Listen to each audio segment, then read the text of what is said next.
So now we're going to look at making the 5-minute salsa.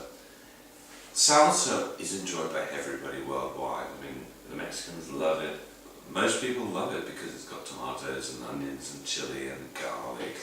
And it's so simple to make. So Kirsty is going to demonstrate, and she's never made salsa before. Never, no. So we're going to see if it can be done in 5 minutes and how delicious it's going to be. Chop! Right, okay, so garlic, onions, pepper, tomatoes. I won't watch it. Don't watch me, I'll get it all wrong if you watch me. Well, no, you won't get it all right, but Okay. just go.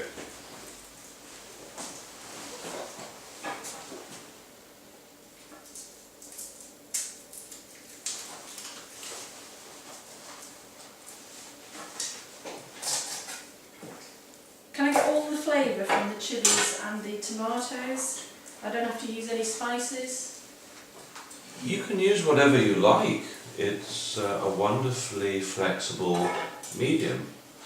You know, you could add basil, for instance, but there's no need. Actually, those simple ingredients, the tomato, the chili, the onion, are absolutely delicious. You know, some red pepper, some green pepper, yellow pepper, orange pepper, whatever you like.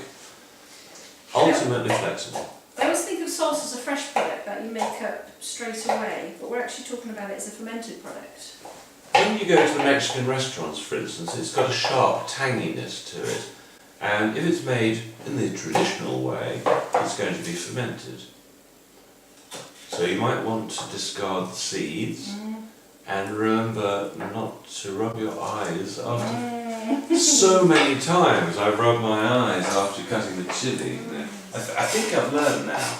So we're looking for really finely chopped chilies here then? I would, and you know, if you're going to give it to the kids, then maybe not too much chili. It depends how strong that chili is. But funnily enough, actually the fermentation process tends to take the top edge out of the power of chilies and garlic and so on. So I actually add more chili and garlic and onion to a fermented dish than I would to a fresh dish sometimes. Actually, I'm not sure that's true.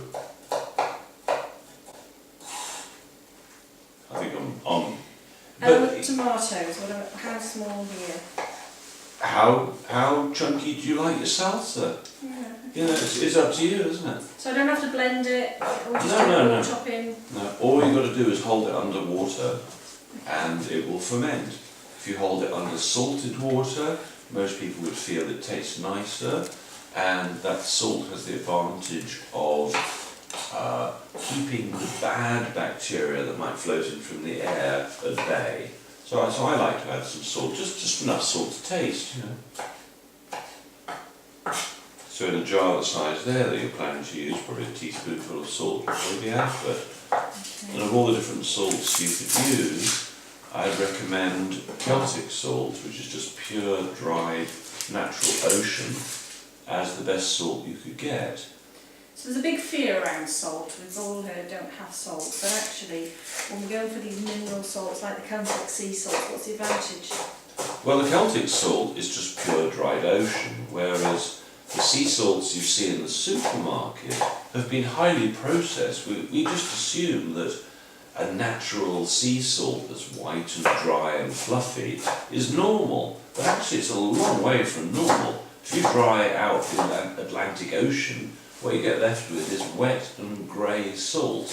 So the companies, the famous companies that we all know the names of, what they do is they superheat the salt and they remove the magnesium, which makes it wet. And in removing the magnesium, they're also removing the other water-soluble minerals. And you're left with a white, fluffy salt, which is 1,000,000 miles away from natural dried sea.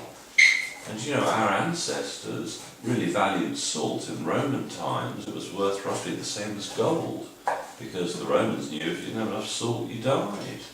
Okay. Now I've probably got about...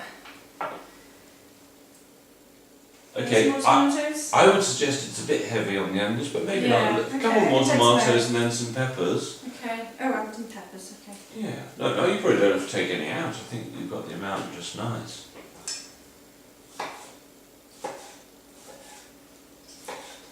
So how do you tell a good tomato? Well, it's dark red as opposed to anemic Euro tomato colour. So what about these green tomatoes which have been artificially ripened by passing through a gas? How do we avoid those? By not buying them.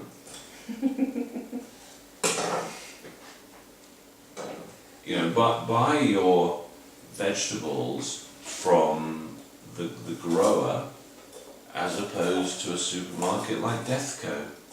Sorry, I lisp.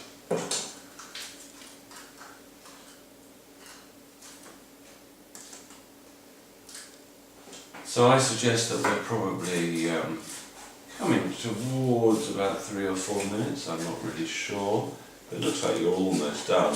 You know, all you've got to do is now mix all that up, shove it in the jar, push it down hard so you get the air bubbles out, cover it with delicious salt water, and so long as everything's under the salt water, it will ferment. If it's sticking out above the top, it will go mouldy.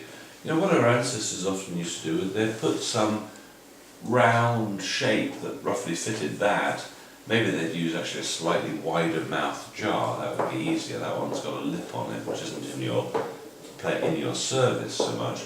But what they usually do, if it's a wide mouthed jar, then they might put a plate, a small saucer, say, on top with a rock to hold it down. You know, all you're aiming to do is make sure that everything is under the water rather than sticking out on top. So again, I just want my filtered water with the salt in. Yeah, I mean, ideally you might as well fill the jar and top up some more. You know, you could you've got some cucumbers there, you could make it multicoloured. You know, you can make these things very pretty because you do it in layers. You have yellow pepper, bit of cucumber, you know, green layer, then a red layer, then a white layer, and you can make these jars very, very colourful if you want to. Okay. You know, you got a carrot, you could also put in carrot. So when I fill in with water, just to cover it, just enough to cover it? You want the minimum amount of water and salt. Amount of water. I'm going to take it back out because of the I've put more in. You know, ideally, whenever you make this stuff, you really want to fill the jar. Yeah, I Ideally. haven't chopped enough that. I'm no expert chopping veg. It's just the. But nevertheless, 3, 4, 5 days time, that's going to taste really nice. I mean, so I've really, got quite a really bit of water on the top there. Yeah, so I put more So you put more solid veg in. ingredients in to fill up the jar. Yeah, okay. And, so lid on that, a bit more ingredients for now, but lid on that and then... Yeah, I mean, I'd taste it first to make sure you think it's salty enough. Because, you know, one wants a nice savoury flavour with a vegetable pickle. But what might surprise you is how much the children go for it. Particularly when it's young. Well, I was thinking if I could get them to make it, they might have more interest in tasting. Exactly, that's the whole key. Is that nice? Yeah, yeah, it's nice and fresh. So it's going to get zingy in 3, 4 days time. It's amazing, sometimes I make these things and just after 24 hours it's tasting, it tastes better. So, warm place? Well, the warmer the place you put it in, the quicker it's going to ferment. Okay. And again, so check it after 3 days. If you want a bit more, go for the 7, and then you're happy with it there in the fridge. You know, depending on whether it's a cold environment or a warm environment, you may find it in a very short time it's done, or it may, if you're in a very cold environment, it might take quite a few more days. Is that it? Is that all? Well, now the thing is that there are little bits sticking up above the water. Okay. You don't want that. Right. So one way or another, you need to keep everything underwater. So you need to use something. You could use a sacrificial leaf off a cabbage or something. So this is what I do with the sauerkraut. We'll do exactly the same with the salsa, Yes, but imagine this was fuller. Then all you've got to do is just put a little bit. Now you've got a big space to fill. It's much far, but look, I just chop a few more. Okay. Just top it up, and then it's easy. So you have this leaf as a sacrificial leaf. You put it on the top, and okay, if a bit of it sticks up above the water, it doesn't matter. You're going to throw it away anyway. But you're using this as a plug to hold everything down under the water, so all of this will ferment without going mouldy. It's wonderfully simple. It's so quick. Okay. Chopping and that's it. Yeah. And, you know, as most of us know, if you put potato that's raw now, it tastes really quite nice. No, it did. It was fresh actually. Now, I'm not a big tomato fan, but I do like it in salsa and things. But I tasted it there and I was like, oh no, that's good quality ingredients. Obviously make the difference. Well, absolutely. You know, I try to buy organic if I possibly can, but also, you know, we can grow it. If you've got a back garden, try growing the easy stuff. You know, potatoes can be so ridiculously easy. You don't even have to plant them. Do you know, if you plant potatoes just on the ground and you cover them with something like straw, but you know, deep, they'll just send the roots down into the soil. You don't even have to dig the soil. The potatoes will do their own digging. Then you just take off the straw and there you've got all the potatoes. Do you know, these tomatoes are amazing and it's so nice to see that the juice is just absolutely running out of them. So I know for a fact they're not the, you know, unripened tomatoes which have been artificially reddened. They're fantastic. And I think that's why, for somebody who doesn't like tomato, I'm just going to taste it again. I could probably eat that now. Well, yes, You know, it's exactly. great. So the leaf on the top. Yeah, the key is just remember. Pack it down. Yeah. Nothing above the water. And yeah, when you know, be careful as you're packing it because you don't want to get any of the bits up, right? So that's perfect. Right. Now, you might as well just top it up with more salt water up to the top. Okay. And then put the lid on, put it in a dark place, you're done. Fantastic.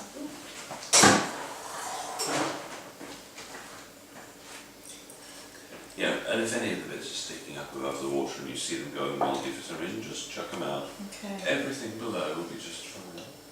And remember to put a little bowl under it because the pressure of the fermentation. Yeah, I'm a squirt here, but oh, I'm so proud of that. That's fantastic. It's so easy. Brilliant, yeah, love it. Well done. Thank you.